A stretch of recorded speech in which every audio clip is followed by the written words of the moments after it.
And welcome back. We have with us on set this morning representatives of a public lecture. It's the second for the year, two of four total for the entire year.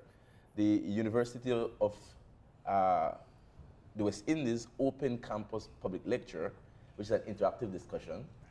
And we have with us this morning on set the ambassador of UWI, what we call him, but Ian Cacho, who is the librarian at UWI, my alma mater. And we also have with us mental health professional, the one that we love, Jenny Lovell.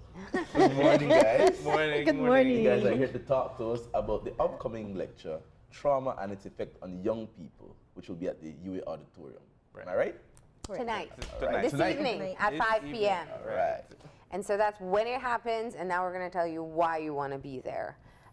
First of all, let's just talk about the public lecture series out of University of West Indies, how you make your selections as to what's most relevant at any given time. Okay, well, quite honestly, UWI is considered the research, well, the open campus is what we'll call a research campus. So people or persons who have any sort of burning topic, probably they did a dissertation, they could contact us to do that presentation. The thing is to kind of sell the idea to the public to come out. That's usually the case because we have done a lot of lectures. Some we have overflows, some we have very minimal. Then they ask down the road, why didn't you do a lecture? But we did, right? So the thing is we try to utilize now a lot of social media to get the information out. Now we are on Channel 5, of course, so the information will spread even more. So tonight, we're telling them to come out and, visit with Miss Jenny. Miss Jenny will, it's going to definitely be a very interactive, very interesting, That's guaranteed. lecture tonight. So, and next month we have partnered with Channel 5. So That's next right. month's lecture will be with Channel 5. Wow. So, Our first public town hall. right. So that we'll get back to that. Yeah, right? that's not We don't spill the beans on that one yet. But I always tell people just contact us. I mean, if you have any burning issue, contact the University of the West Indies. Try get your information out. Get people to buy into what you're kind of promoting. And we don't do a lot of political stuff because remember the university is neutral in all aspects of that. So, we try to look at current information, current burning issues, that type of stuff, and we try to have talks and experts come in and give their opinions about it. And I think that's a great segue to kind of talk. Jenny, we know you for many different roles and responsibilities, but I think quite a number of people may not know the extent of work that you've done in mental health. So let's just take a quick dive into your background, from military woman to mental health expert, and what leads you to be informed and passionate about this particular topic. Okay, so I came out of the military. Yeah. And 21 years. So back while in the military, we still had to deal with the Vietnam vets that were still coming out of. Oh Lord, I'm dating myself. Yes, but a lot of the people we worked with have suffered post-traumatic stress disorder, and I mean real post-traumatic stress disorder. And it was interesting when people started to compare the Vietnam vets, and then they started looking at domestic violence and saw that the people who suffered at the hands of domestic violence were showing the same signs and symptoms like people from the war. And then they looked and they saw children were suffering the same things. Yeah. I did a big tour, like 7 years in San Francisco, and worked at Hunters Point as a volunteer. And so we saw what poverty, and I mean real gang warfare, what it can do to children. So I got very, very interested. And so when one of my friends at a seminar, he was from Harvard, Dr. Webb, you remember him? Because I brought him here to you guys. Dr. Webb at Harvard, they had been studying the effects of trauma on children, because these children grow up to adults and when they become adults, that's when they start having physical problems, right? And as children, and I don't want to go into the lecture, but as children, you know, especially neglect. Neglect is a big one. Yeah. It's called an ACE, Yeah. Adverse Childhood Experience. And what they did, they came up with a chart that said if a person has just one ACE, that you really want to make sure that you refer them and get them help. Yeah. We did a study with one of the primary schools here. The majority of the children had 6, 7 ACEs. Wow. So can you imagine what kind of Can you trauma give us they've examples of what experienced? exactly? But And before if- that, I do want to just get a very clear definition of what trauma is. And I like using the example of physical health and mental health. yeah. So, you know, I've said to people before, if I fall off of this stage right now or this platform, everybody would clamor. Well, maybe some will laugh, but to help me up. And we don't have that same mentality when it comes to mental health. You know, if I have a fall, a major incident, something, nobody really cares. I mean, a grieving person who lost someone, they'll say, you know, don't worry, it's God's plan, whatever that means. But the point I'm making is, what differentiates between something that's challenging to deal with, which we all have to go through in our life from childhood, to the experience of trauma? What is trauma? Okay, so trauma is anything that is more than what the person has the resources to manage or to handle or to cope with, right? And generally trauma can be something that is ongoing, such as a child being exposed to domestic violence, right? Or it can be acute. You are walking down the street and 2 people start shooting and you see a dead body, right? That's very traumatic. That's called traumatic stress, right? So pretty much it's anything that's over and above what you would normally be expected to go through. So children who are going through a beating every day from a parent, and I don't mean just getting a patting on the butt, yeah, but actually being beaten, or you know how parents used to put children in a fire ant nest to sit. That's really traumatic for a child because he's left not only left with the marks, but the shame of it, because everybody else, the pain of it. So it's like every part of that child's body is involved in that incident, and it's more than this child is capable of managing. So trauma really and truly talks to the inability to manage to handle what has happened to them. Okay, you fall off of there, that's not really a bad thing. If I If fall you off the building, fall off of the building, that's a whole different thing Yeah. because it's more than your Yeah. body, Yeah. it's more than your mind can handle. Yeah. Okay. And so you were talking Yeah. about the ACEs. Yeah, can Kevin you was give us asking. example of ACEs? Also, adverse childhood experiences. Say you have a child who is getting beaten every day. No, he's watching his dad beat on his mom, punch her up. And he's sitting in the room and he's crying, mommy, mommy, mommy, right? That's child being exposed. That's an ACE. He's being exposed to domestic violence. But dad is drunk. And dad comes home drunk every day. And every day when he comes in, he kicks this child, right? He's living in a home with substance abuse. That's 2 ACEs already. Living in a home with substance abuse, experiencing a parent being beaten, right? Third one would be if this child, then the father beats on him also. That's a 3rd AC. Okay, I don't want to go much further. Don't you? I know. These are teasers. Don't you pull me over. Yeah, but I still want to get one more because the trauma that I think about, and we've said it before on the show, is what our children are exposed to in their day-to-day life. You know, I think hearing some of the stories, and we're hearing more and more from children what they experience living in a city where there's a lot of crime. Yeah. I still use the example because it shocked me to my core when a child told us in an interview that at 4 p.m.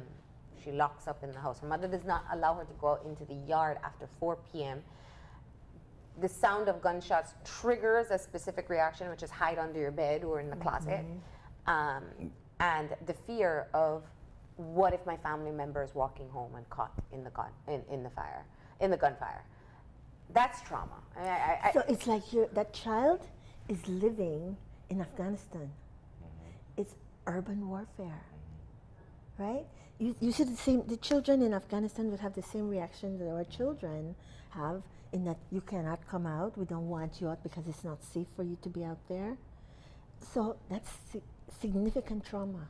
Yeah. Okay. Now, let me add to that. So we're saying that children who are experiencing these, whether seeing, hearing, or having a constant threat of it happening, are experiencing this trauma. Yes. But this is every night. Yes, and that's what makes it so horrible. So these children show up in school, right? And in school, they're hitting on the other kids. Sorry. I get you. Yeah. We don't encourage abuse here. They're doing all kinds of things. They're throwing things in the classroom, and people think it's attention seeking, but this child is acting out based upon the trauma. Teachers may say, "Oh, I want that child seen for ADHD." But we never say, let's check for trauma first. We really need to assess for trauma before we assess for ADHD, because the behavior that this child will present with will look like ADHD. You see? You know, Jenny, I'm sitting here and ADHD is attention deficit. Deficit. Okay. Hyperactivity. Hyperactivity. I'm sitting here and I'm just thinking about how, putting a couple of things together and thinking of how true the comparison should obviously be made. In Afghanistan, there's grenades going off in Belize. There's frequent death, which nightly there is. Exposure to dead bodies. Exposure to dead bodies.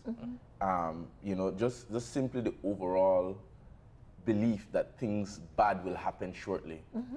You're living like you're walking on eggshells every eggshells. day. Yes. And you Or know, landmines. if I could share this, you know, last night we were going to the game and we passed a popular restaurant in Belize that was already closed. It was maybe about 6 o'clock.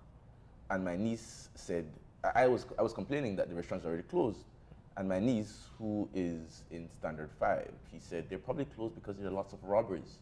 And I can remember turning around like, why are you thinking that? I'm thinking I'm hungry, you're thinking they're robberies. You know, if adults are not dealing with the trauma properly, how in God's name will children cope? How do children cope? Exactly. And that's why you need to come to my lecture this evening. I was already coming to this, so. Yeah. These are No, very serious because questions. it's very, very serious. It's serious. Because if the caregiver doesn't have the skills or isn't taught the skills of how to do, because you know, a child who has been exposed to numerous ACEs, right, and has a high score, one of the saving things is if they have a caregiver who is loving and nurturing and able to help that child to overcome that, then you see we won't have as much a biggest problem as we're having right now. But a lot of our people, we were never taught how to be huggy. A lot of people they're not uncomfortable with hugging their kids and being nurturing. We love our children, but we provide for them, and that should be enough. Yeah. You know?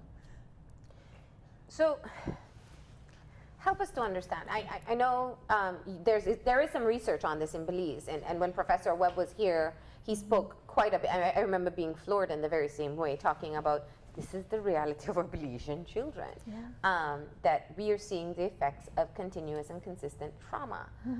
But we don't name it that. We don't call it that. We just say, you know, that's... We've become Like a problem. desensitized. Yeah. We're desensitized. Yeah. But what is the research showing for Belize? How bad is it? Without giving out your whole lecture. But we don't have any research. Well, we've only done research that we've done ourselves with like particular schools. It's devastating. Yeah, but like what percentage are we talking about? How bad? Even if it's just, I know it's not a widespread study, but About 78% of the children that we studied, in one school. yeah, That sounds, it's high. that sounds. Listen, these children are seeing dead bodies. When somebody gets shot, people don't run the other way like I would run the other way, because I know better. I know bullets don't.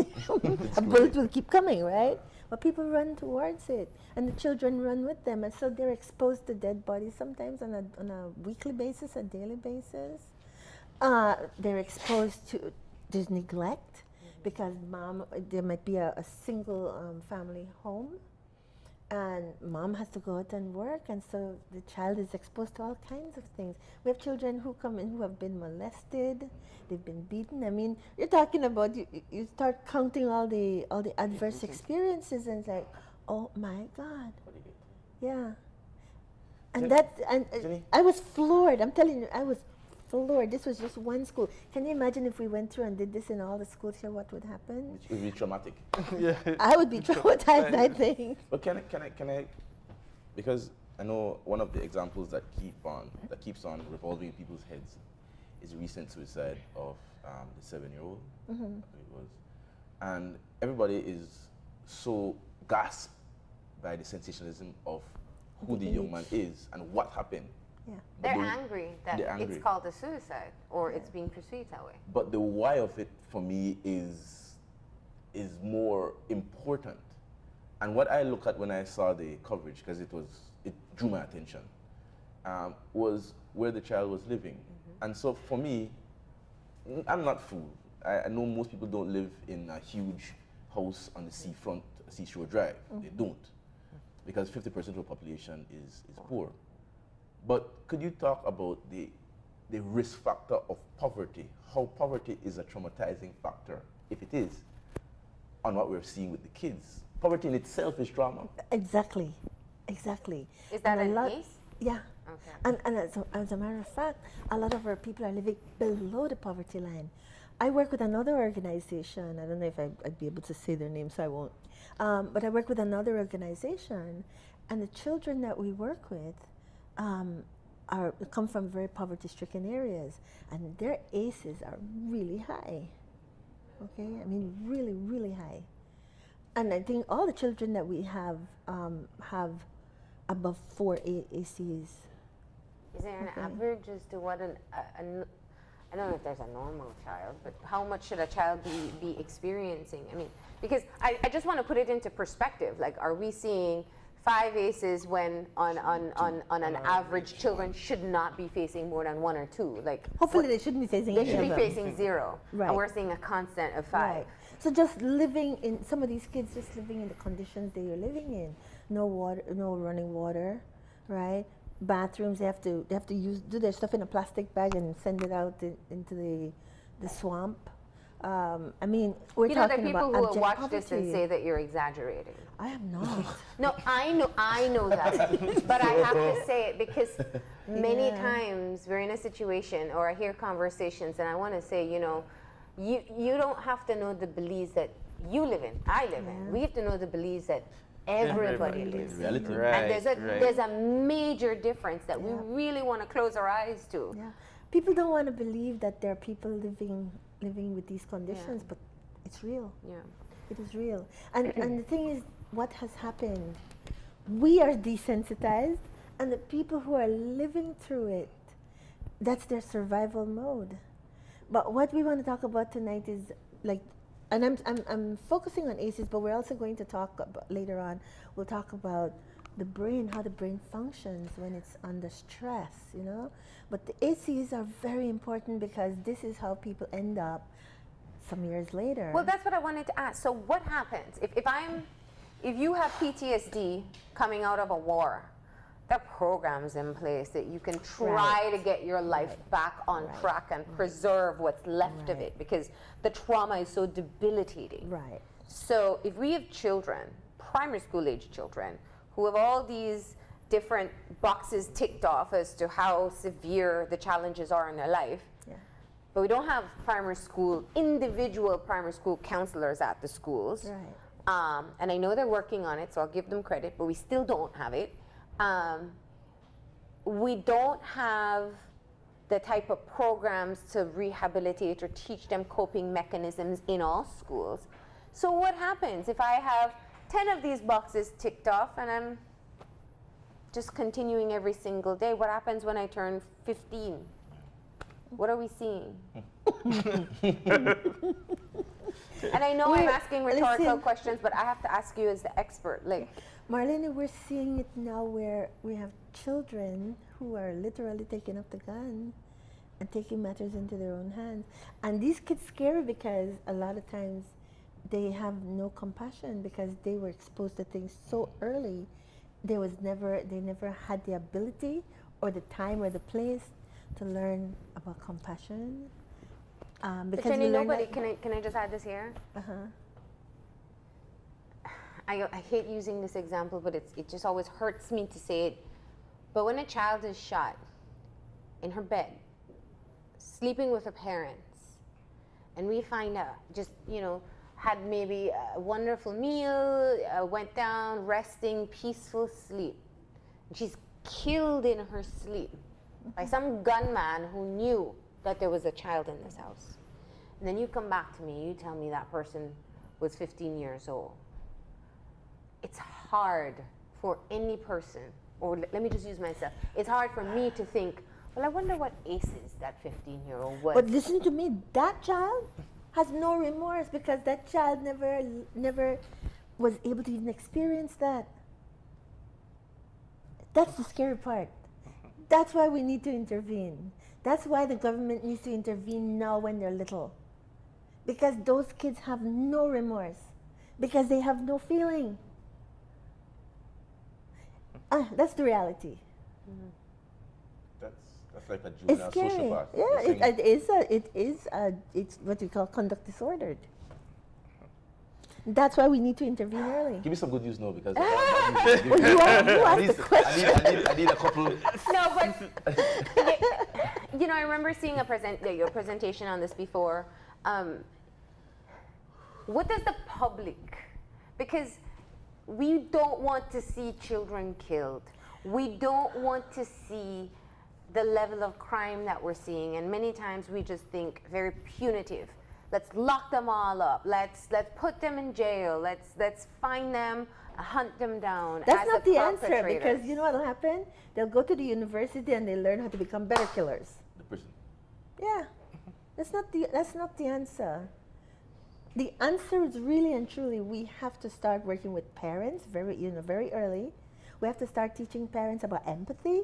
We have to start teaching little kids about empathy. I mean, there's so much that we can do. There are lots of things that we can do. But there has to be the political will, and there also has to be, teachers have to learn to be more, more nurturing. When you're teaching, you have these children, you are the surrogate parent for how many hours? 6 hours, 8 hours? With these children, these teachers have to learn how to be like surrogate parents. It only takes one caring adult, really. But does that happen? Are they taught that in university? That That's a bit hard to do. Imagine you have a classroom of 10 students, and 7 out of those 10 are PTSD victims. Now jumping around. It will take for example a mental health professional like yourself. How many sessions it will take you of individual care to move that child to a place of health? How does a teacher who has a real target apart from the psychological well-being of the child, which is the educational well-being of the child, how does that? I think it's too much to put on a teacher.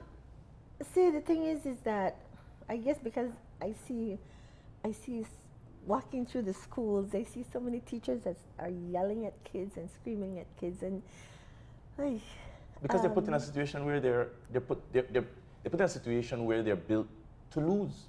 You have 35 kids, and 70% of them have mental, traumatic, psychological problems. Some of them have learning problems. You're missing another point. You're forcing me to go into my lecture now. But you see, you have this window we call the window of tolerance, right? Not all the kids are going to be acting out. A lot of the kids dissociate. They just check out, and they're sitting in classes, and they're not there. That's a lot of the kids. And teachers need to learn how to engage them. There's enough information that we need to now be working with teachers. We need to be, the medical people need to do assessments and catch this early. Catch the ACEs early and help. Can I ask one thing too? You were telling us earlier that one of the triggers is poverty. Mm-hmm. Poverty can't afford to be sensitive. I can't decide, that I feel sorry for my neighbor. I only have one hot dog sausage. I'm going to cut it in half, and I'm going to be sensitive to give my neighbor half. where I'm from, that's not possible. I have 8 mouths to feed. So poverty, when you talk about the political will, it has to be, to my mind, a part of other things too, which is just simply trying to get rid of something which will never go away, which is poverty. How do we even reach that standpoint of it? Oh, we not debate that debate. None of that. None of that. But that's something that we do have to, we have to address, which is the economic conditions, Yeah. which will help to give us a fairer shot at getting to these children. But every time we look, we see the poverty level, it drops. I mean, that's a good news, Jenny. This is the problem we have. We don't like looking in the mirror. We don't want to believe this is our Belize. Forget the This is America song. Let's talk about this is Belize. This is what our children are going through.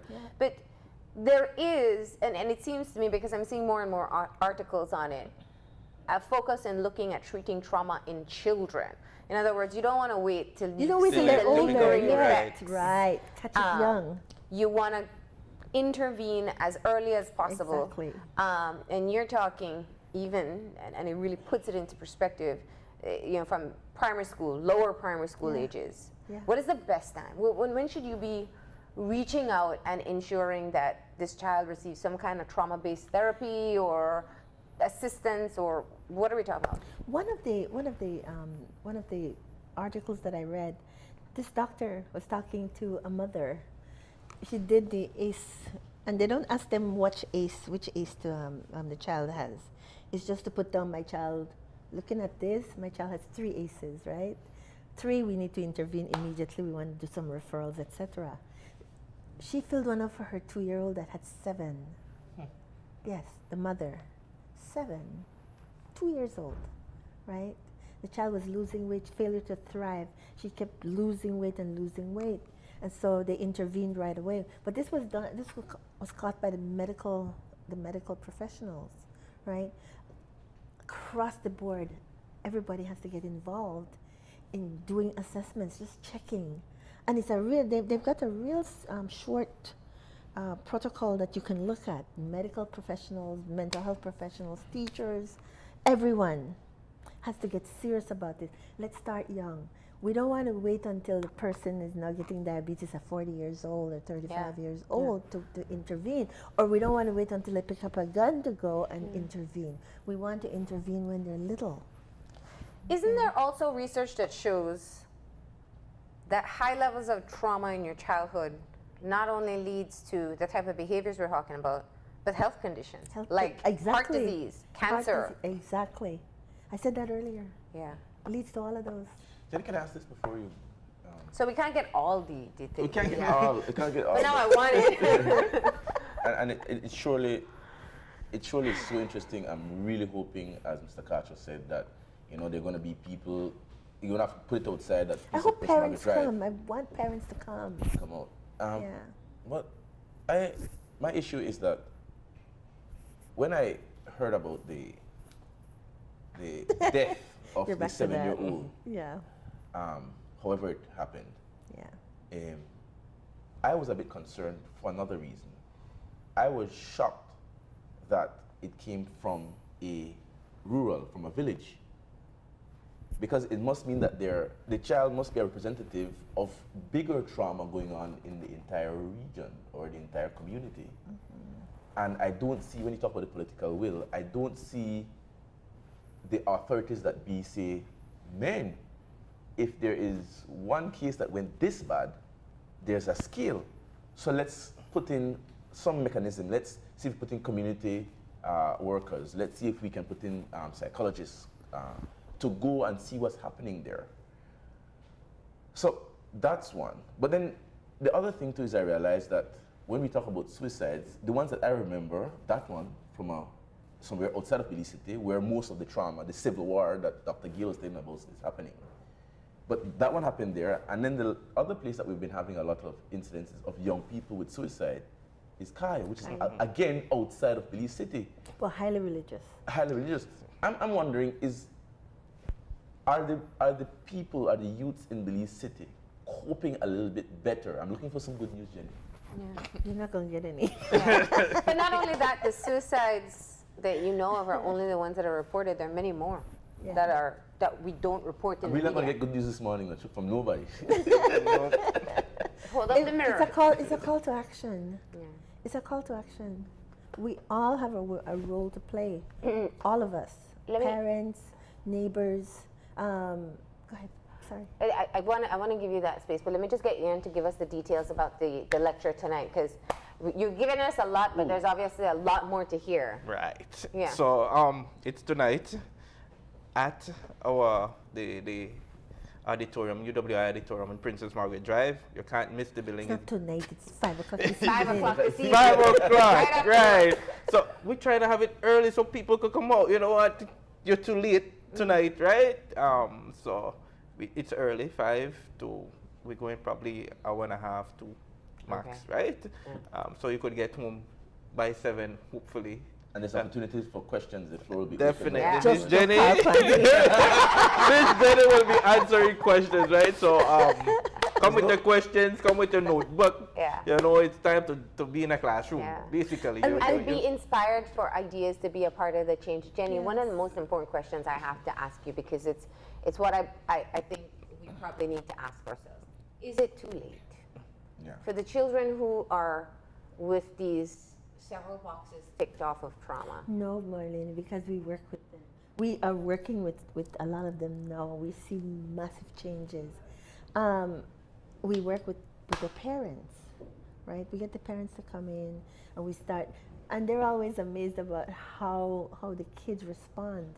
But we are therapists, but we're also like loving mothers, family, and they respond to that. And we want parents to do that kind of thing. No, it's never too late. As long as people are alive, it's never too late. All right. Okay. And That's we okay. I can't give really would want police officers, anybody who's interested in joining and learning about this and working with the community and working with their own children, come. Love for parents to be there. Can I say one thing too? One of the benefits of coming to the lecture would be that you might be able to identify things in your own life, in areas that you probably didn't think about. Yeah. Absolutely. Something that Jenny told me at the lecture. Absolutely. Oh, this is what's really going on with you. Or Whether it's what's an going on with employee their kids, yeah. or your kids. And so I think the value of it, sometimes we see ourselves remove from it, like I never go through no trauma. But when you come to lecture and your mind is open, it's the purpose of the intellectual exercise. Right. Right. Then you're able to not only identify it, but I'm sure you're going to give them some tools to be able to cope with some of it. Yeah. Absolutely. Thank you. Thank you. Have to go ahead and take a break. There's so much more information you can get, but you have to go out to the lecture. It's in Belize City. It'll be at the UWI Auditorium at 5 p.m. Do not miss it. We have to take our break now, though, and shift gears, and we are going to be talking to the people behind Belizeing.com. We'll find out more after the break.